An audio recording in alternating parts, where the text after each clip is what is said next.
The rise and fall of Kraft Kraft cheese has been a cheese. staple in American kitchens for over a century. I've never tried it, but the place I work at does have this like from time to time, and I think I'm going to like get a package next time. Just try it, right?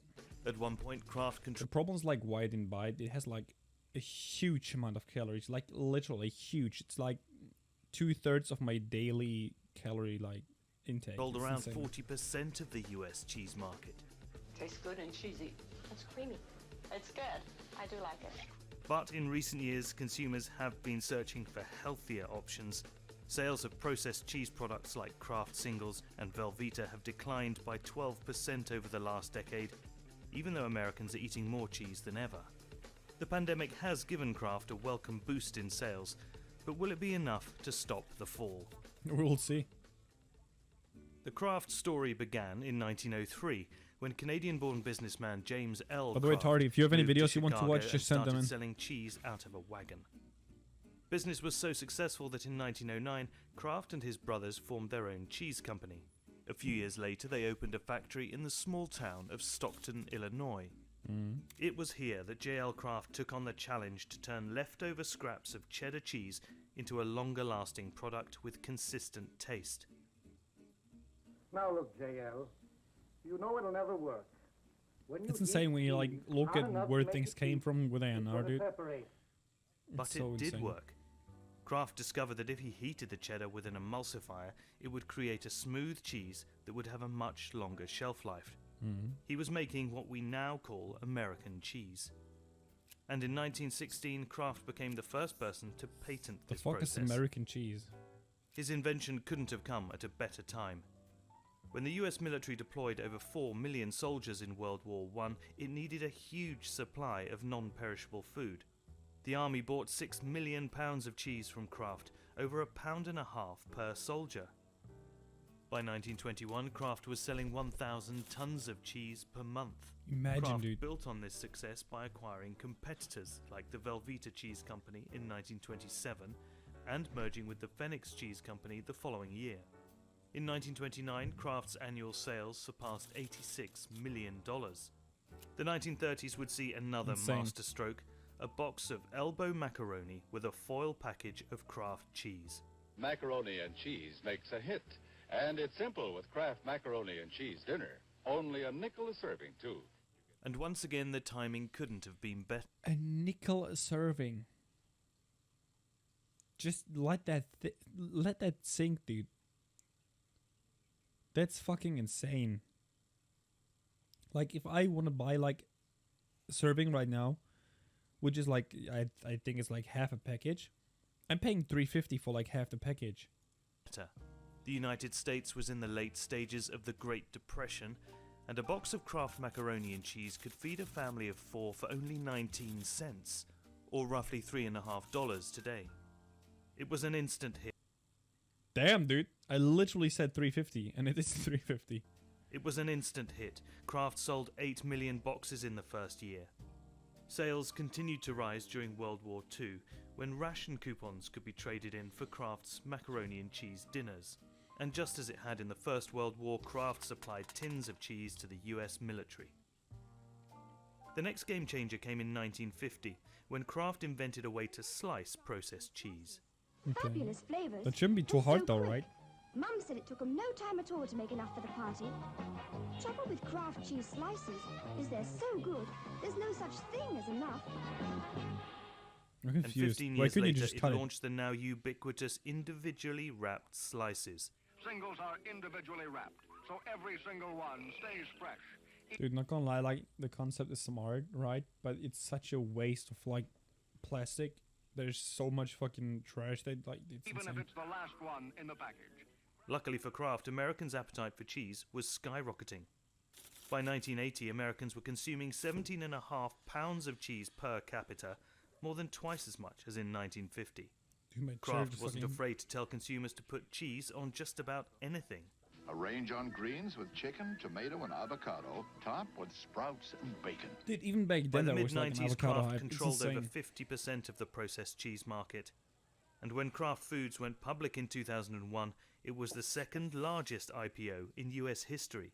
Holy shit. Americans' seemingly endless appetite for processed foods had fueled Kraft's growth for nearly a century. But all that was about to change. Over time, what really happened was this kind of cultural awakening to what the heck was all that stuff that we were adding to food and then putting in our bodies. Yeah. In late 2002, the Food and Drug Administration... That's the reason why I don't like to eat like a lot of processed food, right? Like a little bit here and there, but like, yeah. accused Kraft of violating its labeling standards. The company was making its singles with milk protein concentrate, an ingredient the FDA does not allow in products labeled pasteurized processed cheese food. Rather than change the recipe, Kraft just relabeled its singles as pasteurized prepared cheese product. But Americans were waking up to the potential negative health impacts of ultra-processed foods, and Kraft began to worry. The company listed consumer concerns about food safety, quality, and health as one of its major challenges in 2004. I wonder why. Kraft responded by removing trans fat from some products and offering low-fat cheese slices. Still, in 2006, the company reported a 2% decline in the processed cheese market. Awareness of healthier eating only grew when influential figures like Michelle Obama launched a national campaign to fight That was so long ago. Holy shit. childhood obesity in 2010. Today, we know that we can no longer let our kids eat whatever they want. A 2013 petition to remove artificial dyes from Kraft macaroni and cheese gained over 360,000 signatures. And a report at the time said that more than half of consumers were concerned with the nutrition of processed cheese. Kraft did remove synthetic dyes from its macaroni and cheese and also ditched the artificial preservatives in its singles. But revenue from cheese products hadn't increased much since 2008. Warren Buffett took a gamble on the company in 2015, partnering with Brazilian private equity firm 3G Capital to finance a merger between Kraft and HighMiZe. Okay. The move aimed to turn Kraft's fortunes around by slashing expenses and cutting 2,500 jobs. In focusing so much on That's cutting a lot. costs, did Kraft Heinz miss out on some opportunities Probably. to do things that actually grow the I think top so. line? But 2018 brought more bad news. Kraft Heinz announced the market value of its brand portfolio had declined by a whopping $15.4 Holy billion. shit. They were effectively saying that these brands are not, as powerful as they thought they were. The Kraft brand itself was responsible for a loss of $4.1 billion because the company anticipated... Does Heinz even make anything else than like ketchup?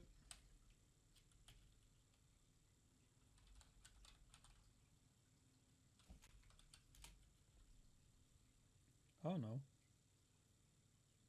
What do they make? Yeah, ketchup, I knew that, but like...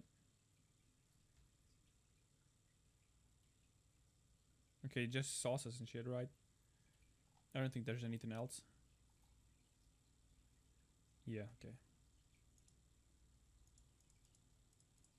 less growth in the processed cheese category. The whole debacle even led Warren Buffett to admit, "We paid too much money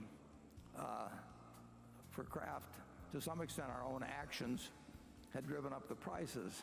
Since the merger, Kraft Heinz's stock has sunk about 45%. Damn, dude. But Kraft tends to thrive when disasters strike.